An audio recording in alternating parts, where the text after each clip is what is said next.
మనం ఇప్పుడు అందరినీ పొగుడుతున్నాం, బలహీన వర్గాల ఆశా జ్యోతి అనుకుంటాం. కానీ ఒకే వ్యక్తి దానికి అర్హుడు. ఆయన ఎవరు అంటే మన భారతరత్న అంబేద్కర్ గారు. ఎందుకంటే ఆయన తన జీవితాన్ని మన కోసం అంకితం చేసి, త్యాగం చేసి మరి రాజ్యాంగం రచించి మరి అణగారిన వర్గాలకి మరి రిజర్వేషన్లు కల్పించారు. ఆయన చదువు వల్లే మనందరం కూడా ఈ స్టేజ్లో ఉన్నాం. ఇప్పుడు ఇలా మాట్లాడగలుగుతున్నాం, రాజకీయాల్లో యాక్టివ్గా పార్టిసిపేట్ చేస్తున్నాం. మరి ఉద్యోగాలు వచ్చినాయి, రిజర్వేషన్లు వచ్చినాయి. అలాగే స్త్రీలకు కూడా సమాన అవకాశాలు, సమాన హక్కులు, అదేవిధంగా మరి వేతనం కూడా సమాన వేతనం.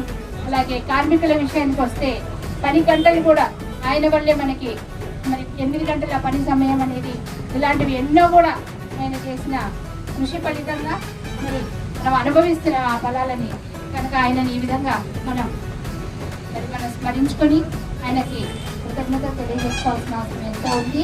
మరి ఆయన ఆశయాలని మనం ఇంకా ఏ విధంగా అయితే ఆయన కులరహిత సమాజం కావాలి అనుకున్నారో అందులో భాగంగా మనం కూడా మరి ఆయన ఆశయాలని మనం ఆచరణలోకి తీసుకురావాలి, ఆయన అడుగుజాడలో నడవాలని ఆశిస్తూ మరి ఒక్కసారి జోహార్ అంబేద్కర్, జై భీమ్, జై భీమ్, జై భీమ్.